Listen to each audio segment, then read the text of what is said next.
Hey, welcome. We are just going to get started here. Thank you all for joining us. My name is Sarah Rubenstein, and I work for the Port Townsend School District as our communications director. And we have on here with us today, we have an ASL interpreter. That video will stay pinned for anyone needing that. And then we have on our principals and some other staff, as well as our superintendent, Sandy Gessner. We're going to give a presentation for the first portion of the evening, and then we'll have time for questions and answers. You're welcome to use the chat, but if you use the question and answer button that should be on your toolbar, then you can submit questions and we'll take those at the end. So I will introduce Sandy Gessner, who is our superintendent. Well, welcome everybody. It is a delight to have you join us tonight.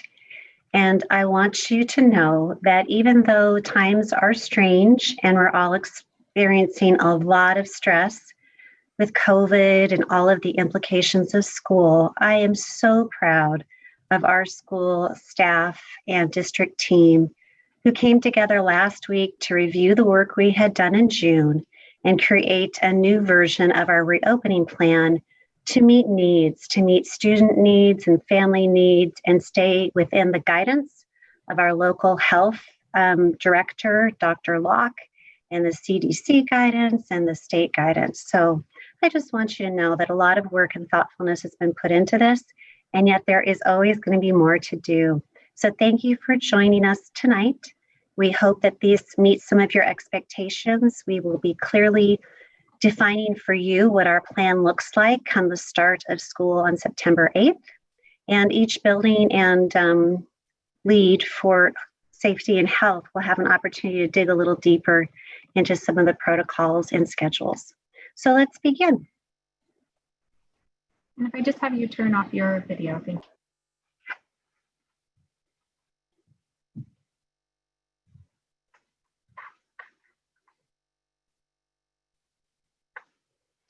So you know that when we first met last June, and we bring in stakeholders, meaning, we want to look at our school community as a real ecosystem of learning and teaching and social and emotional well-being. And so when we did that, our first task was to develop priorities that would guide our planning throughout the process. These 5 priorities were created by the stakeholder and steering committee and subcommittee team, and they continue to guide us even now in our work. So the first priority will always be the health, the safety, and the wellness for all of our students and staff and learning community. We have systems in place. We continue to modify and strengthen our systems to mitigate the virus and the impact. The second priority for us is the word equity. And while that means so many things to so many people, for us, it is important to remember that students need to get what they need, not necessarily the same thing as others. And so we're trying hard and leaning in to have conversations with each other about how to provide success and access for all students in these very challenging times. Thirdly, one of the biggest values was face-to-face instruction. That was a very clear priority that teachers and parents and community stakeholders and students and district staff and paras, everybody wants to come back to traditional school, and we just can't wait for that day. So while we are waiting, we are doing our utmost to provide opportunities to bring students back on campus as we transition through the beginning of this school year and the rest of the school year. The fourth one is communication, and we all know how important communication is, but especially during a challenging time such as this. So we try very hard to engage stakeholders in our community, but we also try very hard to engage all of you, and we will continue to offer multiple ways of interacting, and we are open to any and all feedback. And fifthly, academic progress. We wouldn't be a school district without that priority, would we? We care deeply about the academic progress of all of our students. It is the board's job as elected board members to oversee a healthy system and a school district that promotes the academic progress for all students.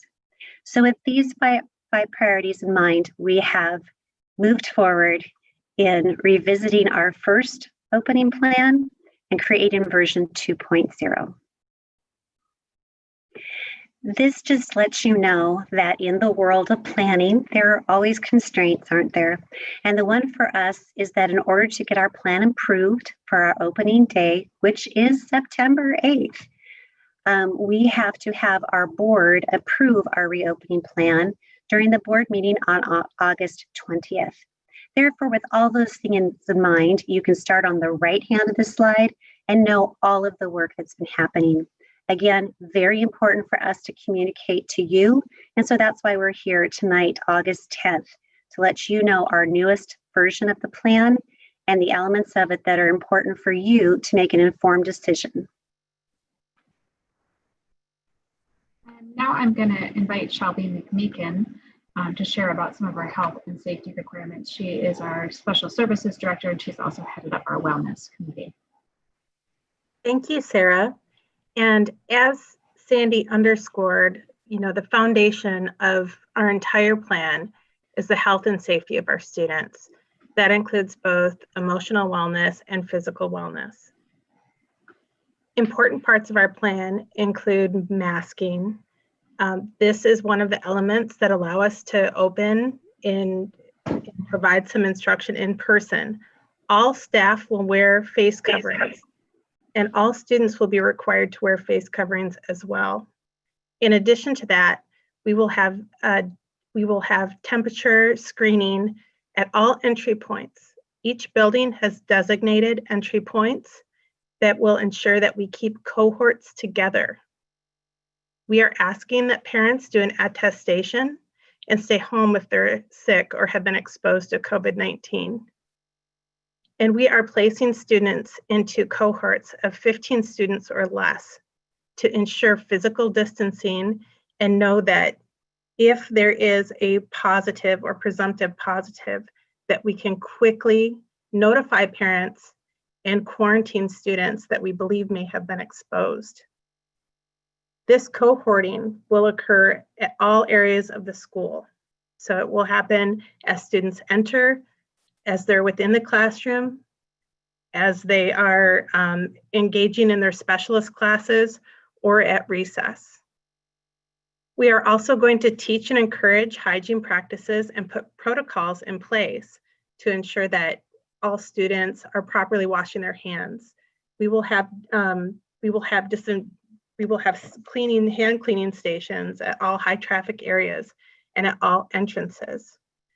In addition to that, if a student is identified with a symptom such as a fever above 100.4, we will separate those students and put them in separate from all other students and contact families. We are looking at our ventilation and all of our facilities just to make sure that they are as safe as possible. And we are also ensuring that all students are able to sit at least 6 feet apart in the classroom.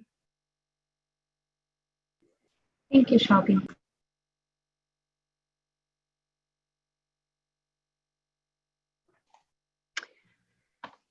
This slide has been revised since we last met in June.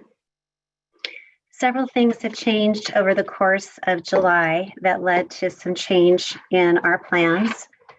And so I'd like to explain those to you. So first and foremost, in order to open schools, we have to provide attestations, just meaning that we promise we're following our local health guidelines and the state health guidelines. We have to monitor those guidelines and the data, which I've certainly been doing throughout the summer. Now, sadly, I want to say that as a state, Washington State experienced a surge of cases throughout the summer months, and that's not what we wanted to see. And yet I need to say a big thank you to the community of Jefferson County for your commitment to wearing masks, staying home and staying safe, social distancing, because it is our data that allows us to even have this meeting tonight and to even think about the things we're doing.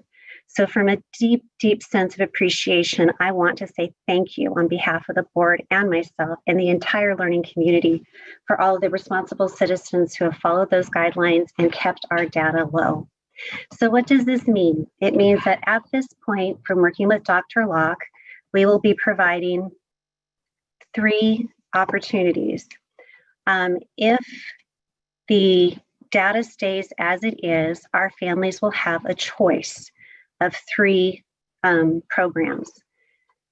For the elementary school, we will be providing a hybrid program, which means students would be in-face, person-to-person learning 2 days a week, and then in remote learning for 3 days a week, and yet still able to access staff. This is the same plan for Blue Heron. And then unfortunately, our plans at the high school, we are unable to do a hybrid model based on the cohorting. And you know what? High school gets complicated. We have a beautiful, wonderful high school with an amazing staff. And yet part of the cohort model means small groups of kids stay together all day long. And this is done for contact tracing purposes. This is very different than what we experienced in March, and yet it is one of the most important guidelines that we need to abide by. So at Port Townsend High School, most students will be doing distance learning, and then cohorts of students based on need will be coming onto campus in small cohorts in some sort of blended learning style. These could be students with language needs, students with disabilities, students with with reading or math difficulties, or students who need to accrue credits that were lost during the spring. So many different ways that we will be engaging students and bringing small cohorts onto that campus. And then, as always, we have an alternative learning program in our district called Ocean. And in working with the Ocean staff today, we have decided that Ocean will be majority of distance learning with, again, some small cohort learning offered on campus. Those are the choices. One of the things that was really important to us is that we, no matter what we planned, we keep students in the middle of all of this, because we don't want this moment in time to greatly impact their learning and their progress. And so one of the important things that we've done is put our heads together about how do we make a program that's coherent and meets family needs, given the feedback that we got last spring. So the 2 of the biggest comments we got is that technology was an issue. We were given quite positive feedback for being able to provide Chromebooks quickly to students who needed. And I will give a big shout out to the community project called Stronger Towns, who worked with Sarah Rubenstein and others to help other families get connectivity when they did not have it. So moving forward this year, our board has graciously adopted a temporary one-to-one device initiative for all of our students this school year. This means that each student at each school will be delivered and given some sort of device to use this school year so that they can have the tool that they need close at hand, no matter what day of the week it is, no matter what the virus data shows us. That's quite exciting. The other thing that I want to talk about that's quite important, again, we leaned in planning together, and everything we do will revolve around something called the weekly playlist. If you were with us in the springtime, you know that we had many starts and stops based on input and guidance we were getting from the state. Most of those were pretty unfortunate, but by the springtime, we had learned a lot about what our families needed, and what our students needed, of course. And that was a coherent plan for the week. knowing exactly what the targets were, knowing exactly what the standards were to have met, and knowing exactly what success looks like. In other words, what should the learner be able to do by the end of this well-defined playlist? Now, we also got feedback and we listened that there were just too many websites and passwords and Zoom meetings and things to keep track of. So we have committed to making a one-stop shop on our district website where families will be able to go to that website page, click on their teacher or content area, and know where to find the playlist and how to access their learning resources. We will also be offering, in one of your choices, not only hybrid, but online. We're aware that some families in our community are not ready to come back yet. And we are offering a remote or online option also. The great thing about staying with the school district with this online learning is that it will be calibrated by local community norms, meaning that if I'm doing the third grade program hybrid, coming on campus a few days a week and remote the others, if I'm doing online only, I'll also be able to stay with that playlist and be with my peers in what I'm learning and in the curriculum. We have chosen priority standards and we will continue to work with those priority standards and our teachers to make sure that what we provide this year is very key to their ongoing learning and to the grade that they are articulating to. So again, we had presented this earlier back in June, but we wanted to remind you that in our planning, we always think of students first, not just their academic needs, but their social and emotional needs as well. And let us not forget that as a district, we have a place-based focus. And while that may look a little different, we're very excited about continuing that initiative, that program, and that pledge. That learning with a sense of place is critical and the centerpiece of our school district. Thank you. We're now going to hear from each of our principals to talk a little bit more about the model at each of the schools. And we will have time for some questions at the end of the presentation, so you can add those to our Q&A. So I'm going to invite Carrie Earhart, our high school principal, to speak about Port Townsend High School. Thank you, Sarah. So I'm happy to have a few minutes to highlight some of the key points about the Port Townsend High School plan. Before I start, I also want to mention that this Thursday, there is going to be a school board meeting starting at 5:30, where each principal will be providing a little more detail in our plans for opening the school year. So please also refer to those materials in the next couple of days to get more information than what you're able to get right here in this brief overview.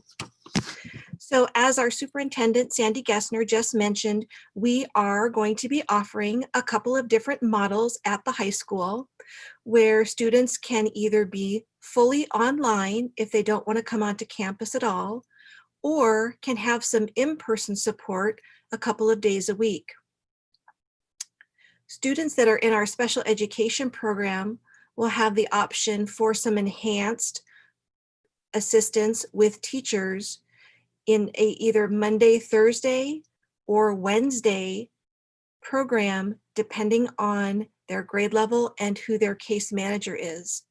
And in just a minute, when we go to the next slide, we'll talk a little more about the schedule and I'll walk you through that more specifically. We're also in the process of working on a grading plan for this year. This is something that is required by the state. And so each school has to identify what grades that they will be using this year. We will not be using Fs this year. We will only be using incompletes for any content that a student is not able to demonstrate that they have mastered.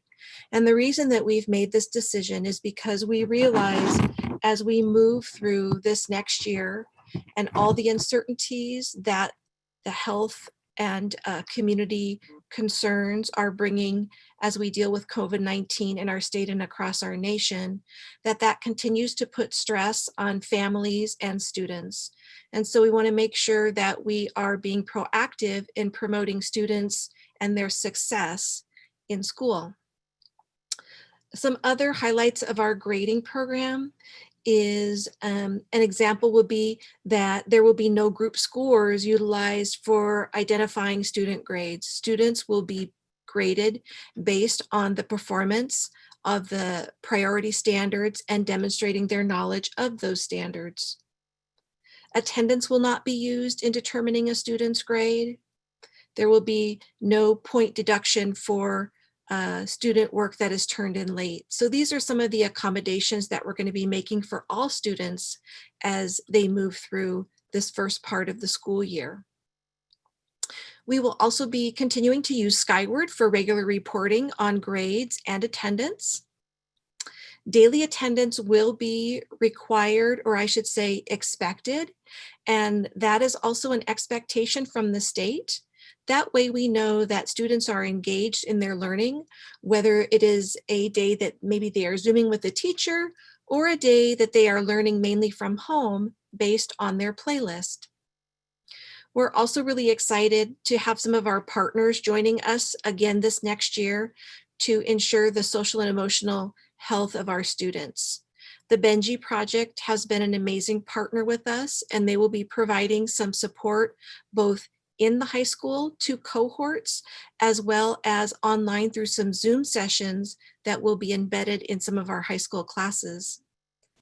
Our student-based health clinic will remain open this year to have individual appointments for students, and the clinician, the mental health clinician, Megan Smith, will be available for individual appointments and will also be available over Zoom or phone calls for students who want some support. Also, our high school counselor, Kylie Gard, will be doing some screening and identification for students who have some needs that need to be addressed, either their own personal needs or within their family, that we can partner with them. We also know that families are wondering about West Sound Tech and Running Start, and both of those programs have announced that they are going to be online only this year. And I believe that they will be reevaluating that at the semester break, which will happen in January. The Maritime program through West Sound Tech, which is located here in Port Townsend, wants to do some blended learning. And so they are working on how they could put that together. One of the challenges that they are working through is if students choose blended learning through the West Sound Tech model, then they become part of the West Sound Tech cohort, and they will be then unable to come up to the high school to join the cohorts up here for additional teacher support. So these are some of the choices that some students will need to make to pick the program that's best for them. We also know that freshman orientation is on everyone's mind. This is a challenging way for freshmen to have to transition to the high school, but we're committed to giving them a wonderful freshman orientation experience. And so my staff and I are working to do both an online freshman orientation through Zoom, as well as an opportunity for freshman cohorts to come that first week of school and get a little sample of what it's like to go through a schedule at Port Townsend High School.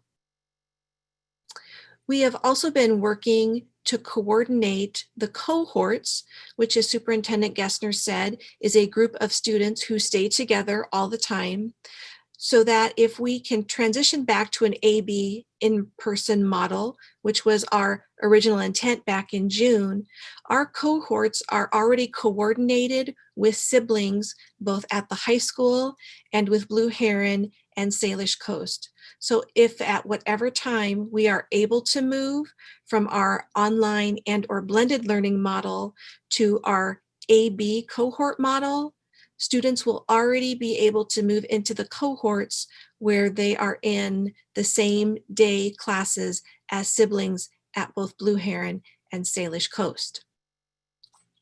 So let's look a little more at what some of the schedules might look like. So the first schedule is our distance learning schedule, where we are expecting most students will start the year. On Mondays and Thursdays, students will be Zooming their classes through a 6-period day schedule. Classes will start at 8:30 and run on the hour. Although when we get to noon, there will be a lunch break in there. So then the classes will switch to the hour. The synchronous means that that is a time where students are online or distance learning that happens in real time. So that means that they are on a Zoom with their teacher and they are providing some instruction. So Monday and Thursday are Zoom days for all 6 periods. At that same time, students who are in special education at the high school will be invited in a cohort to sit in those classes with those teachers. As Superintendent Gessner said, one of the things that we learned from feedback last spring is that the hour-long Zooms were way too much for students. And so the Zooms, while they will be happening in all 6 periods, will be much shorter and will really focus on those important content standards. Teachers will be doing more videos that they will upload that students can watch at their own time and posting other links that they can access for articles or other items of interest that they may need to complete their assignments at a time different than the Zoom. So that is how we plan to make sure that students aren't suffering from what's known as Zoom fatigue. Then on Tuesdays and Fridays, that is going to be more of the independent work time where students will be accessing class via their playlists. However, there will be still that 6-period day, and each teacher will start the period by opening up the Zoom, welcoming the students, seeing if they need anything before the students are set off to do that independent work. On Tuesday and Friday is also then when we will be inviting in cohorts of students who wish to come to get additional help from their core class teachers and just also experience a couple of fun elective breaks during the day. So this will be coordinated in a way that teachers will be able to do a quick Zoom to get students at home learning started, and then we'll be able to give their focus to the cohort students who happen to be sitting in their classroom for that period. And our cohorts will be limited to 15 students so that all students will be able to social distance in each of our classrooms. Wednesday is also a day where students will be independently working via their playlists. And on Wednesday, our special education students in grades 11 and 12 will be coming in for some intensive interventions and homework support from their case manager, also known as their special education teacher. Comparatively, on Tuesday and Friday, special ed students in grades 9 and 10 who need that same level of support will be able to come in and work with their case managers. So as an example, a student who is in special education can access in-person instruction and support either 3 or 4 days a week. For students learning in a blended model, they will be the students that are coming onto campus a little more regularly. So the special ed students will be in session on Mondays in grades 9 through 12, and then on Tuesdays and Fridays for 9th and 10th grade special ed students, as well as the cohort students. On Wednesday, it will be limited to, again, our 11th and 12th grade special education students. In this model, we feel that we can safely bring in anywhere from 60 to up to 120 students safely at our high school. One of the ways that we will be doing this is by managing traffic flow patterns. There will be some guided directions for students so that cohorts will be moving throughout the day in the same direction to minimize the ability to cross paths.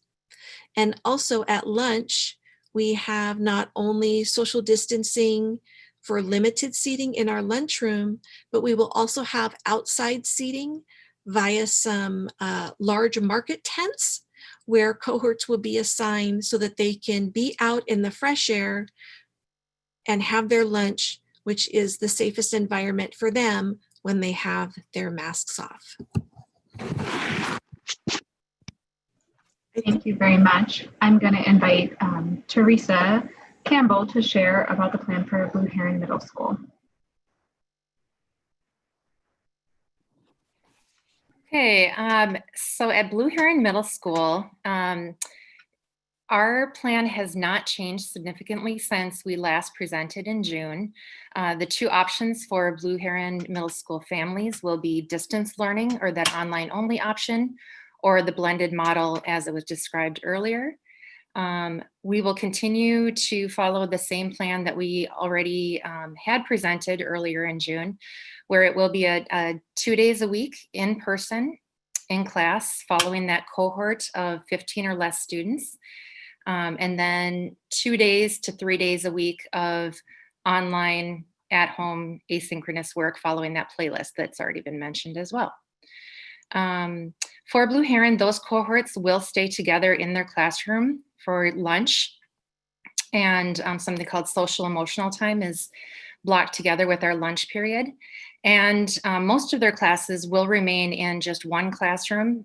We have a very significant ability to set up safe cohorts within the pod areas that we have in our building.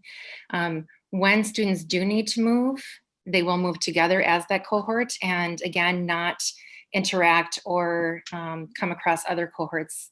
There will no longer be passing periods in the hallways. We feel like we have really fine-tuned what our plan is to keep students safe as they're there for blended learning.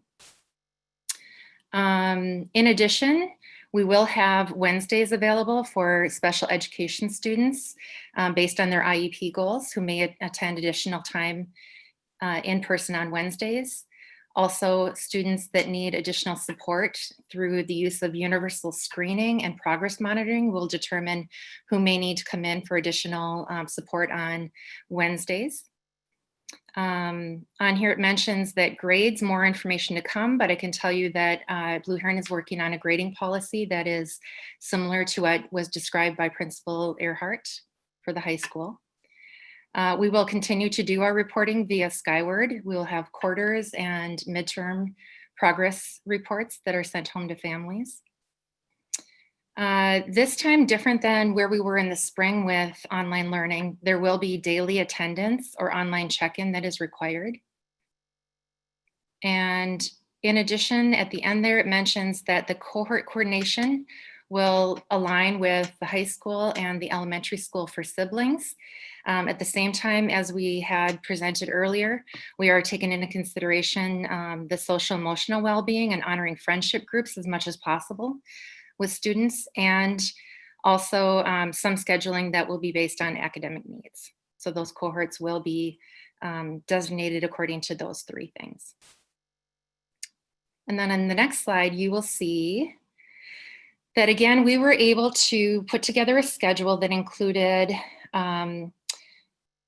it includes 4 core classes and 1 elective class for students who participate in school in person during that blended learning model.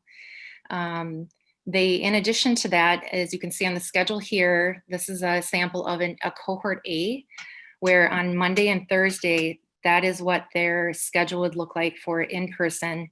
All students would come in the morning and have that academic success time that we feel is a very important bridge between the online learning that's happening and the learning that's happening there in person.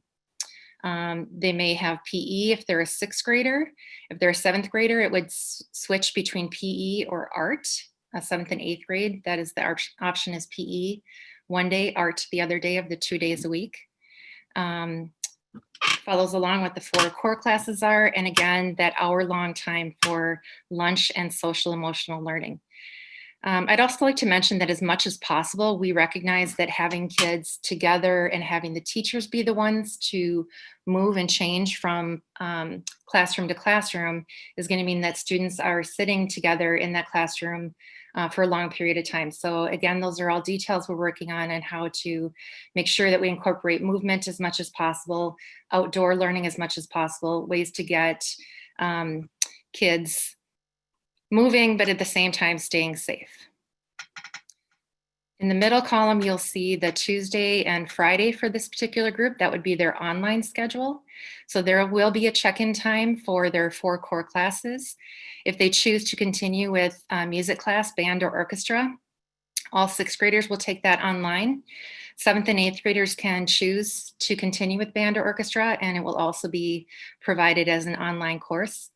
The other core classes will all be check-in times where it will not be necessarily a synchronous Zoom lesson, but it will be an opportunity for kids to check in with a teacher who is either that core class teacher or someone who is specializes in what that academic subject is.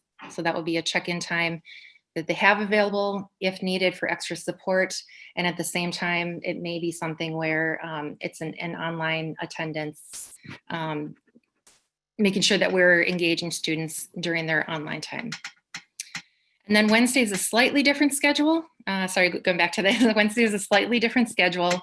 Again, the difference there being that for sure, the check-in time that happens for the core classes will happen with the actual core classroom teacher, and another opportunity just to make sure that we're engaging students all the way throughout the week. So that's the blended learning sample schedule. And then this would be an example of if families choose to do distance learning only. On those days that there is that online check-in time for the core subjects, someone who is Monday through Friday online would also have that opportunity to check in every single day, Monday through Friday, and then following the Wednesday schedule, checking in Wednesdays as well. This right now is the schedule for online as we can guarantee we will have available. It will be dependent on how many families choose to do online learning, if there will be other opportunities to put together possibly a different schedule where we have more of a synchronous instructional class period that's also scheduled in. Great, thank you so much, Teresa. Next, we will hear from Lisa Condren, our Salish Coast Elementary principal. Good evening, everyone. So great to see so many people here. Some key points of the Salish Coast Elementary Plan have a lot of the same elements that you heard from Principal Earhart and Principal Campbell. Our blended learning plan has 2 days a week instruction that would either be Monday, Thursday, or Tuesday, Friday. Students would be assigned a homeroom teacher, but those groups again would be about half the size to allow for the social distancing and health and safety protocols. Like the other schools, we're going to do universal screening, find out the needs of our students in math, reading, and social emotional learning. We'll be working with IEP teams for special education students to see what additional support they needed. And through that universal screening, we'll also identify other students that might need to come for additional help on Wednesday in reading, math, or social emotional learning. Social emotional learning will be part of any learning model that we're providing because, as was said earlier, we know that there's many needs for our families and students during these times. Our report cards will be based on the priority standards that grade level teachers identified back in June, and we will also have a requirement of a daily attendance or online check-in, but that can take a variety of forms, such as responding to a question in the Google Classroom or the Seesaw account as an example. I'm going to let Tracy Gallegos, our Dean of Students, talk about an idea that we have to help get the school year started right that's pending board approval. One thing that we have realized is that we all have a lot of questions, and I think it's led to lots of anxiety around what in school looks like. So to alleviate some of that, we would like to change our conference days to the first 2 days of school and have slotted times that families come in to meet with their teachers, with their students. So we'd be able to still do our social distancing and follow the health protocols, but you'd be able to make that connection with your teachers right away and see what classroom setups are like, get those direct questions asked and answered. We would also be able to show exactly what the health and safety protocols are, where you're going to enter the building, where you're going to exit, where students are going to walk, what it's going to look like. We'll also be able to do some social and emotional and academic screening so we can see what are the biggest needs of our families and where are we academically so we can plan for students. And then the last thing, be able to answer questions and ease minds. We're really excited to have students back. And we would offer this, these conference days, the September 8th and 9th, to our blended families and those that also choose online only so that everybody is connected to their teachers right away. At the elementary level, we know that is so important and we're so looking forward to seeing their faces. We cannot wait.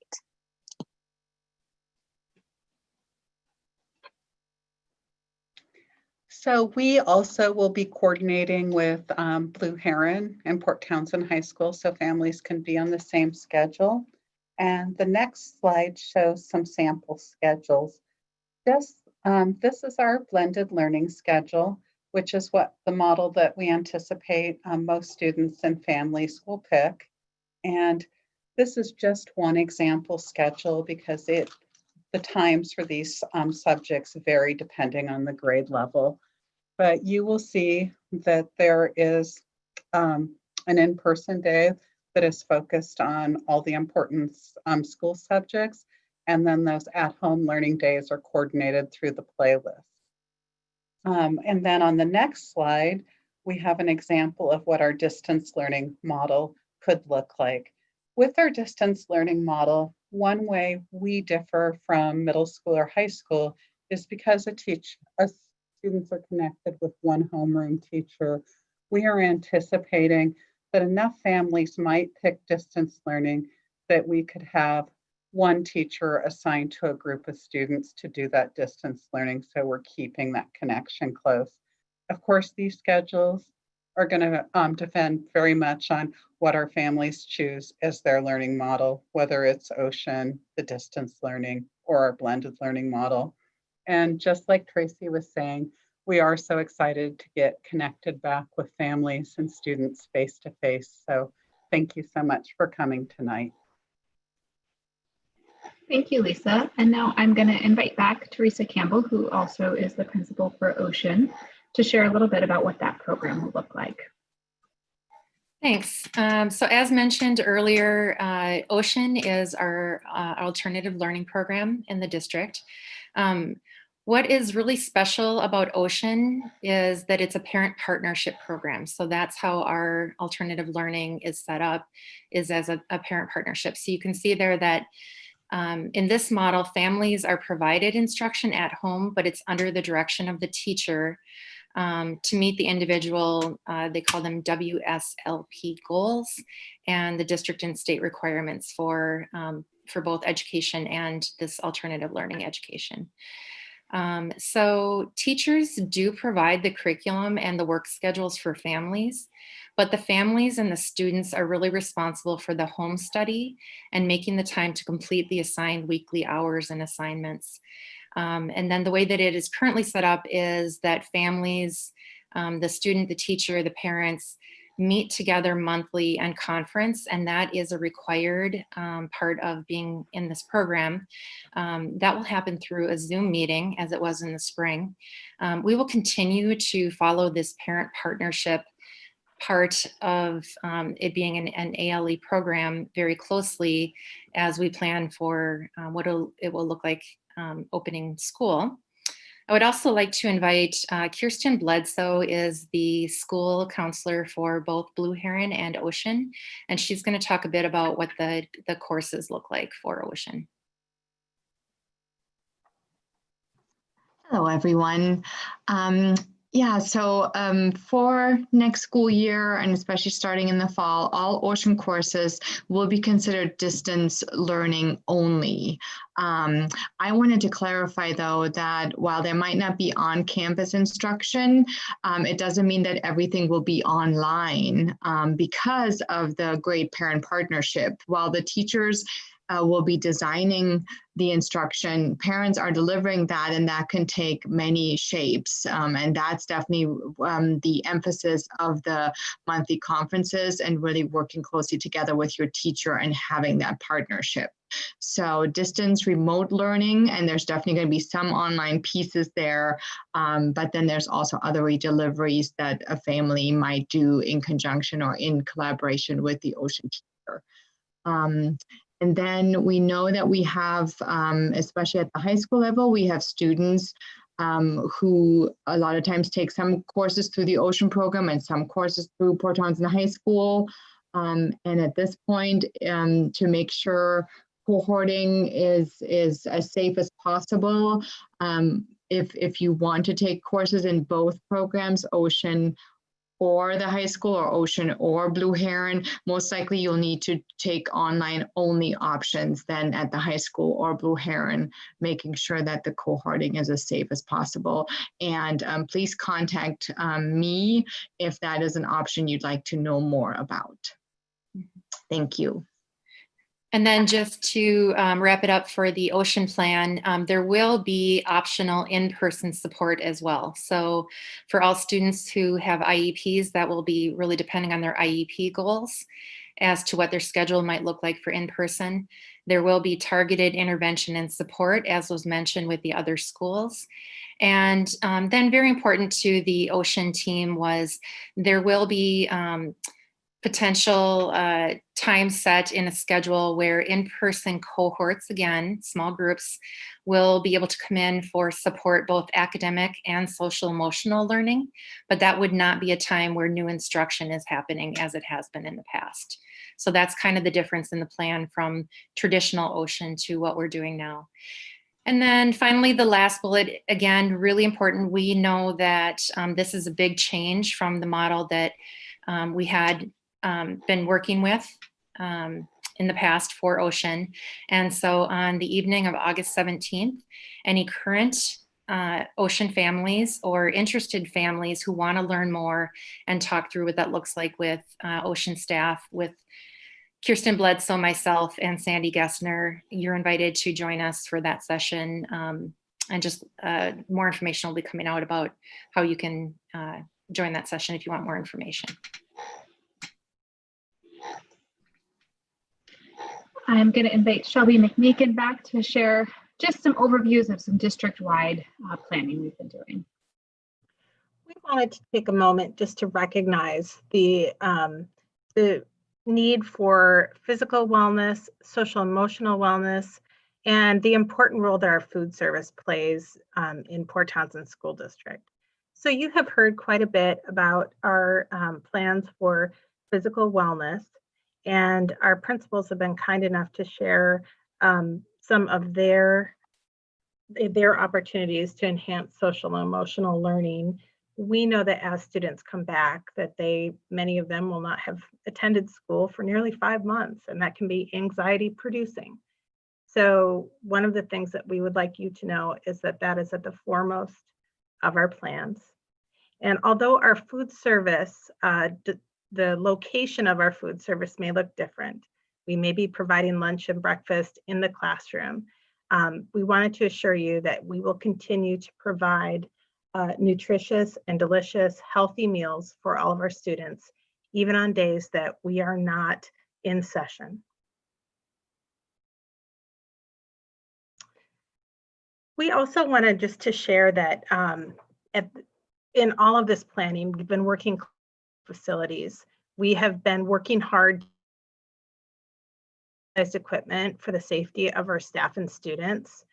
We have been working closely with other stakeholders in the district and community members just to make sure that we have everything we need to open school safely. We are also working with our transportation department to put protocols in place to ensure that getting to and from school is as safe as possible. And some of the things that we will be putting into place will include loading the bus from the back. We will be increasing ventilation. We will be requiring masks on the bus. And we are exploring options for having temperature checks provided before students get on the bus. So these are all things that we are considering. Also, in the area of technology, we heard parents, and there were many comments that our technology, was not as seamless as it could be. So we are putting some options into place, such as our playlist and our e-learning website and our one-to-one initiative for students, to make sure that we streamline this process as much as possible for our families.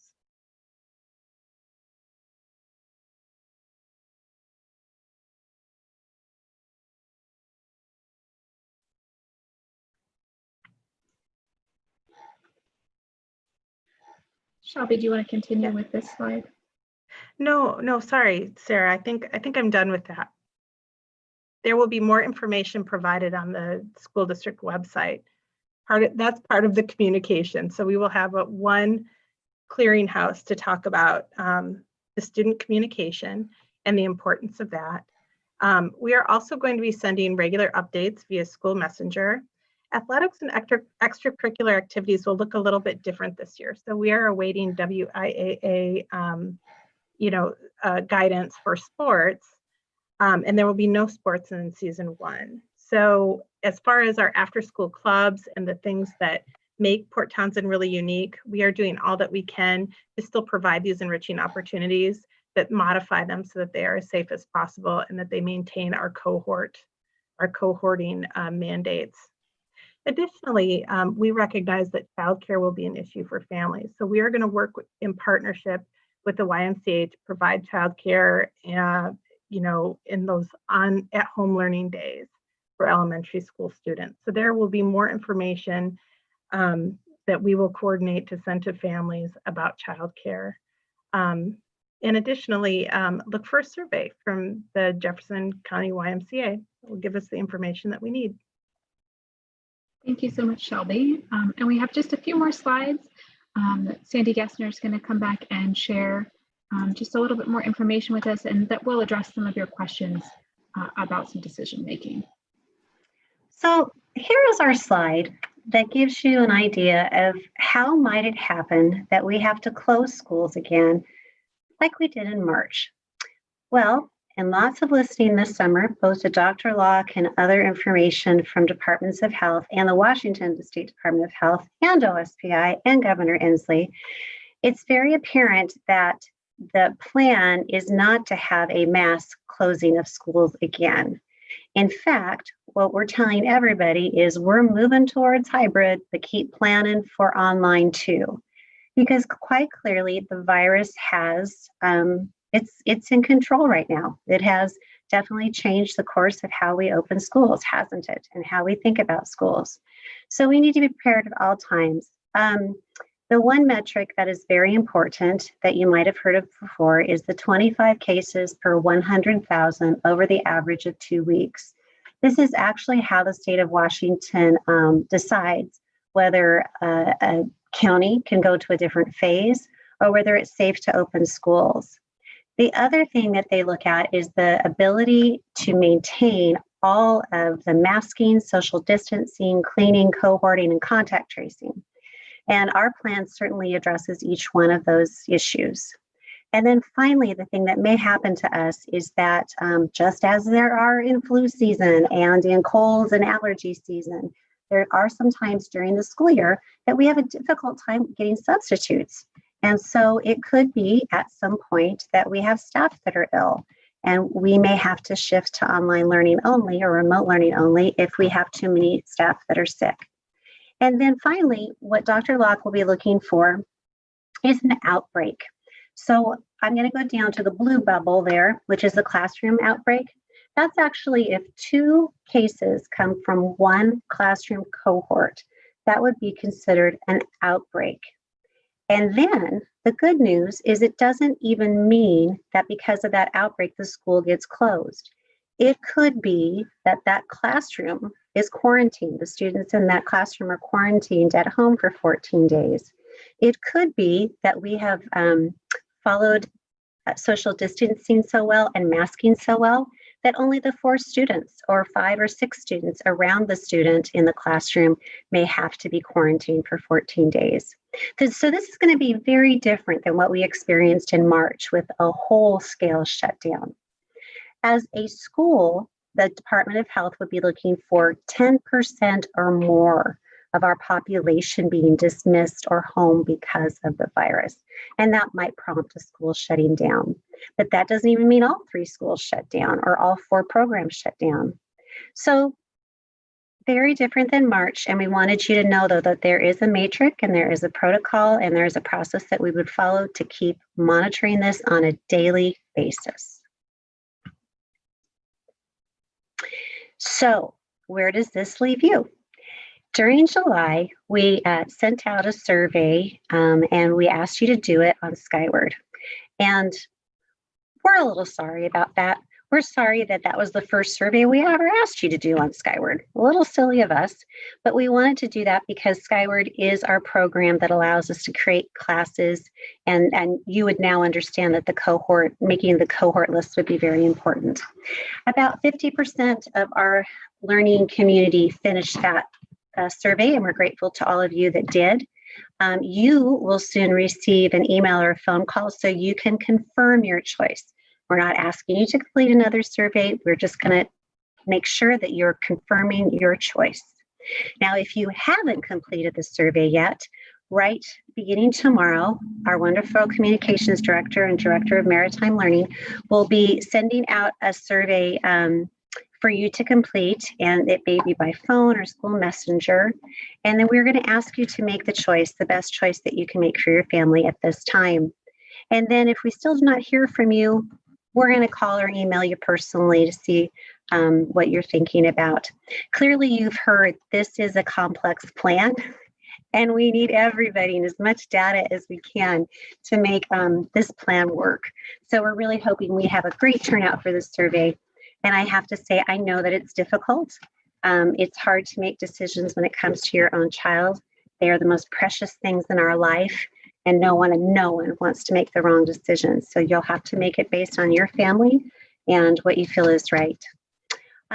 We will, however, at some point, if we can't reach you, we will enroll students that we had in our school district last year into the default cohort, meaning at the high school in Ocean, you would be in the distance learning. And then at Blue Heron and Salish Coast, we would put you in the hybrid or blended model. We will be working furiously hard during the middle of August and the last week of August to create the schedules and cohorts and lists that we need to make in order for this to all work out. And then, of course, we will communicate again and notify you of those decisions. We are going to start school September 8th, and we can't wait. We've been waiting for 6 long months to get back to what we love to do, and we just can't wait to see folks and engage again in what we love to do, which is teach and learn together. So how do you make the choice that is best for you that I just mentioned? Well, this chart is a little bit of a help, isn't it? Distance learning, the role of the teacher is to design instruction and provide live Zoom classes, and then asynchronous remote support. Remember, asynchronous just means little short videos of the most important parts of the learning that are posted on the Google Classroom or on the teacher's website that students can access at any time for their learning needs. The curriculum is still our Port Townsend Schools adopted curriculum, and I'm very proud of this. We're working very, very hard to make sure that our community and the values and the learning that we think is important it's being created by us. And then if you are in distance learning, you have about a medium level of support 5 days a week. We want to assure this time that when a student or a parent reaches out, there is someone to help them. We realized how frustrating that was last spring, and we weren't very together on that. We promised to do better. What type of distance learning instruction might your child encounter? Well, there would definitely be some live Zoom meetings, some recorded videos. As I said, our fancy name for that is asynchronous. There will be some online work, and then there could also be some print resources. So one other feature about distance learning is if you just aren't really sure, If you don't like change, if you feel like you might have gotten into the groove last spring and that worked for you and your family, then maybe distance learning is the right choice this time. Let's move over to blended learning. Blended learning, you will have more contact with the teacher simply because there will be face-to-face learning 2 days a week. And then when you are in a remote or distance learning 3 days a week, there will still be a mix of live and asynchronous support on those days. Again, it is our PT Schools adopted curriculum. And again, the level of support you can count on is at least 3 days a week of minimum level support. Now, what type of instruction would you be using in blended learning? Well, in person, which makes this very different. Some live Zoom for other days, some recorded videos, and again, online and print resources. And then finally, if you're curious about Ocean, what would be some of the reasons you'd want to choose Ocean? Well, Ocean is what's considered an alternative learning environment. Ocean has had a long and successful history here in the district, and has even more recently gained a lot of support. So this is called a parent partnership program, meaning that parents play a key role in their child's learning. The teacher will design the learning using Port Townsend Schools adopted curriculum, but also using student learning plan information. And that's what makes an alternative learning program an alternative learning program. But the family is very important in the delivery of this model. So if this interests you, please know that the expectation is the student will have a high level of family support 5 days a week. What kind of instruction? Well, there'll be a blend of parent-facilitated learning, online print resources, and as we said, some type of hybrid opportunities as we can present them. So hopefully that's helpful when you think about the choices that we're asking you to make. I want to say an incredibly big and heartfelt thank you to all of the stakeholders that have worked so tirelessly, starting back in June and continuing on through last week. I am amazed by this community, and I am amazed that in the midst of all of this, all of these people came together with our students in mind first and foremost, and put their best selves forward in helping us plan. Community partners, board members, students, families, counselors, health staff, classified staff, teaching staff, and of course our administrative staff and district staff. Thank you. Together we are better. Well, thank you. Our presentation has taken about an hour, and there's lots of good information in here. We will post it up online this evening, so you can look at some more details as well that weren't in the presentation. We do have a feedback you can give us, so you can get that if you click on our plan later, or I'm going to put the link in the chat for anyone who wants to give us that feedback now. We will spend some time to answer some of your really good questions. We likely won't stay on to answer every single question, but what we will do is put together some frequently asked question documents. So over the next few days, we'll answer some more of these questions. So to start, we have some really great questions about cohorting, and maybe I'll invite my principals and administrative staff if you want to turn on your videos for answering questions. So I think one piece that maybe we can clarify in our presentation was just the days of the week for the cohorts at Salish Coast and at Blue Heron. Lisa Condren, would you maybe just clarify it's the same for both, just how those cohorting days will work a little bit more? Sure, absolutely. So it will be either Monday and Thursday for the A cohort group, or Tuesday and Friday for the B cohort group.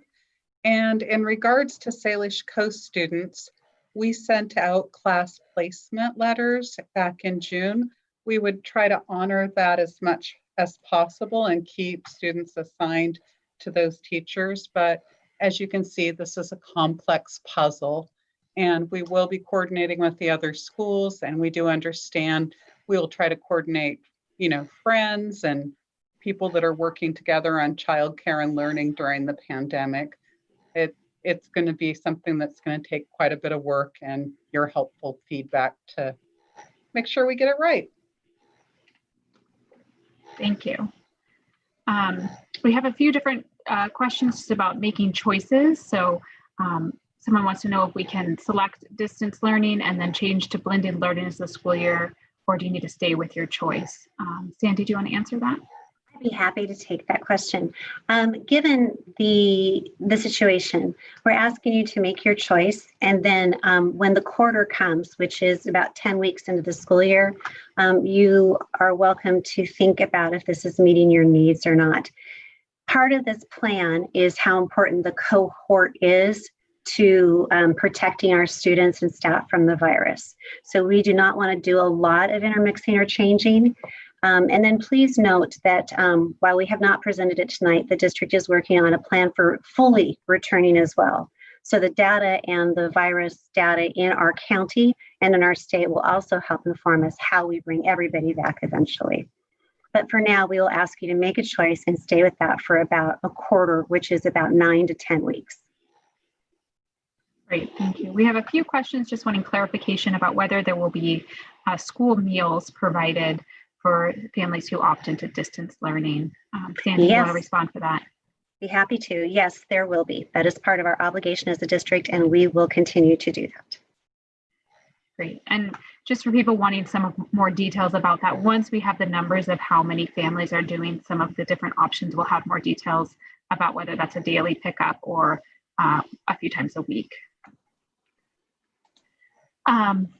There are some questions just about how PE class will work. So one was, how will PE class work online at the high school? But there also was another question about whether someone could opt in for just PE class if they were opting for distance learning for other classes. So Carrie, maybe do you want to talk about the high school first, and then Teresa, you could talk about opting in for just one class.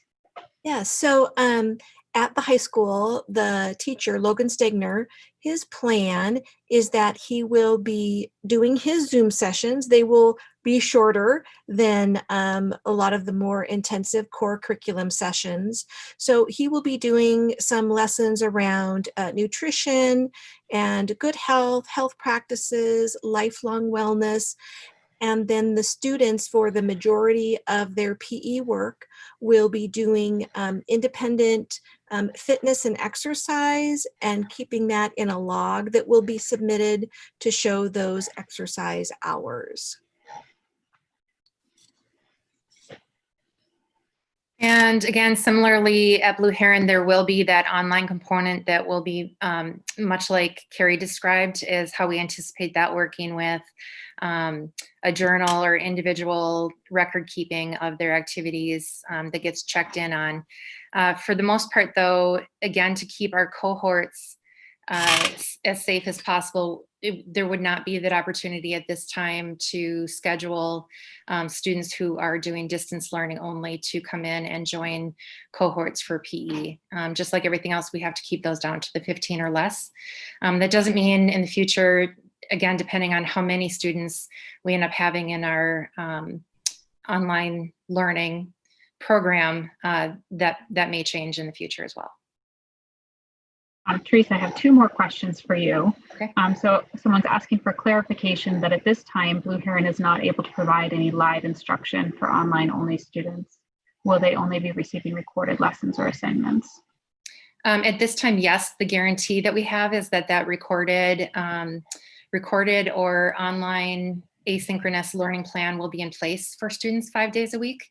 There will be not that direct instruction via Zoom, but during that check-in time, there is an opportunity to have more of a individualized check-in with a teacher or a supporting teacher who also works in that subject area as kids are going through their classes.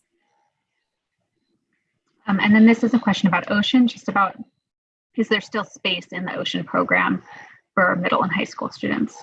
Yes, so this Ocean is not a waiting list or a space or not space.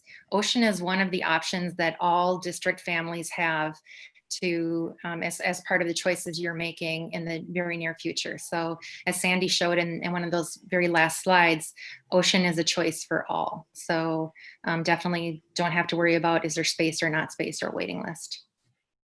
Great, thank you for that clarification.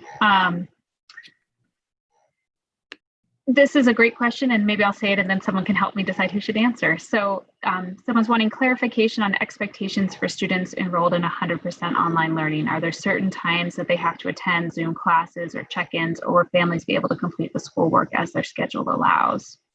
Maybe each, Sandy, great, go for it. So I can answer this from the state perspective. And the state perspective is that this year we have to take attendance each and every day. Now, how we do that exactly, we have some choice and some creativity in figuring that out. But unlike the springtime, you're not just going to be given the playlist and you go ahead and finish it throughout the week.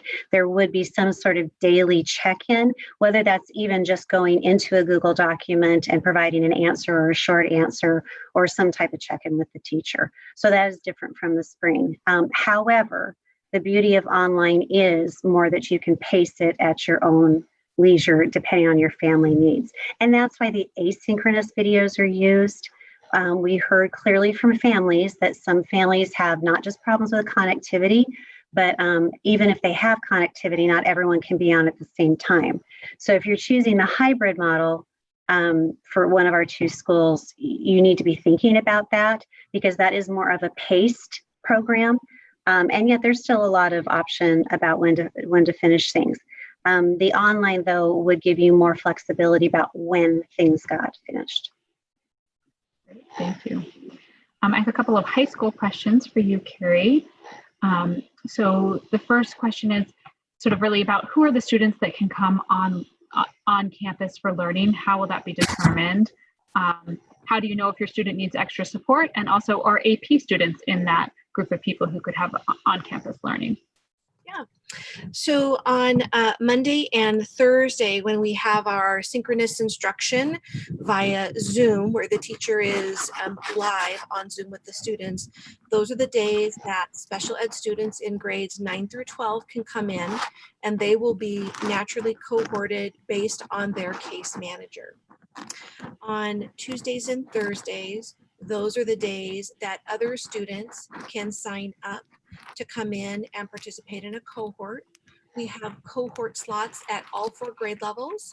And in addition to having it open to any student that wants to come in that has a full-time schedule, we will also be targeting some students that we've had concerns about, maybe students that did not really engage in their online learning last spring that might need some extra intervention, and we know who those students are. We will be making contact with those families. So the teachers are very mindful of the needs of the students. We also have a weekly meeting with teachers where they bring up students that they feel are underperforming in their class. And so there's a couple different ways that students can be targeted for interventions. In addition to that, the sessions are open to whoever would like to come in for some support. So the students will have to be pre-registered so that we can form those cohorts, and then those students will stay together as a learning group every Tuesday and Friday on campus. And yes, AP students can come as well. I also want to mention that because of the nature of AP and the rigor and amount of the content, I know that at least 3 of our 4 AP teachers at this point are planning on Zooming with their kids 4 times a week.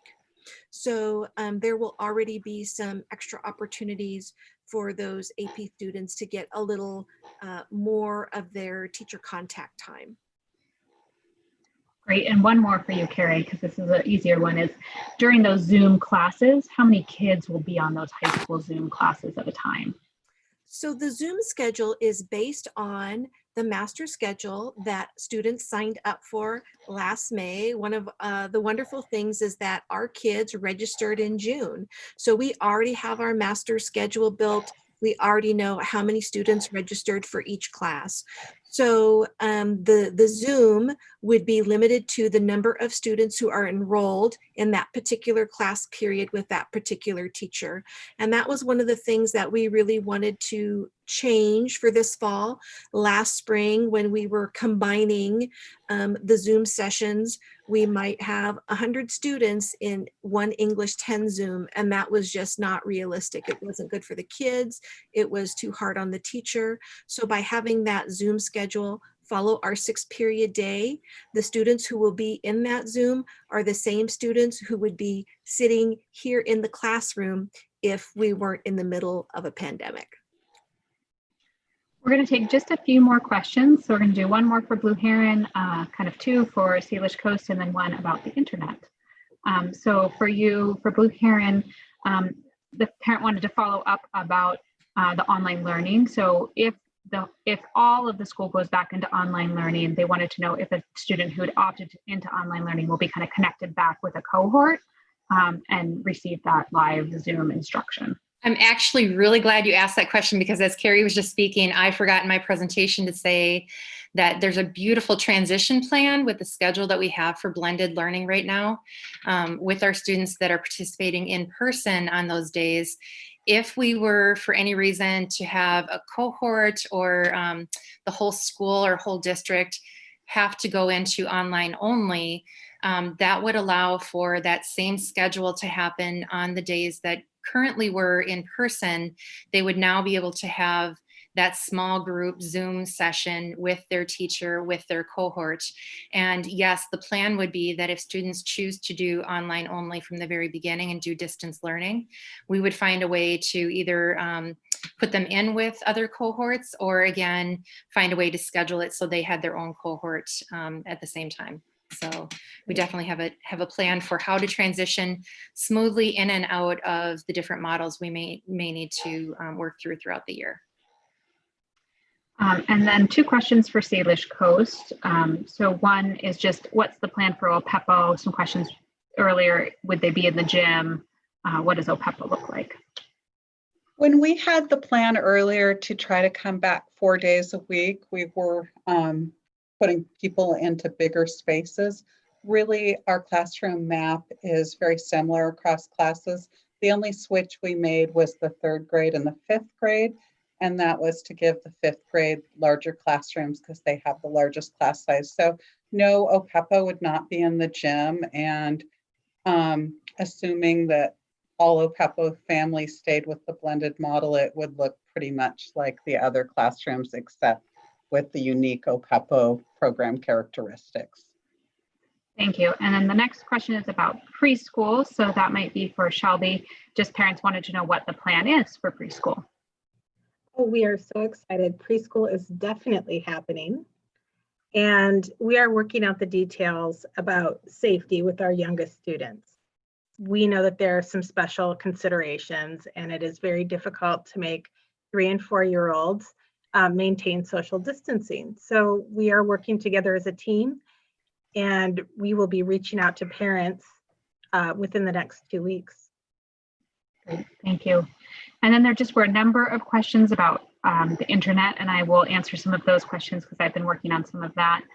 We do know families have connectivity issues, so we're going to continue to work with our partner Stronger Towns, who is a nonprofit who's been helping low-income families get connected to Wave primarily. We also have heard that the state will provide some support to help us connect low-income students.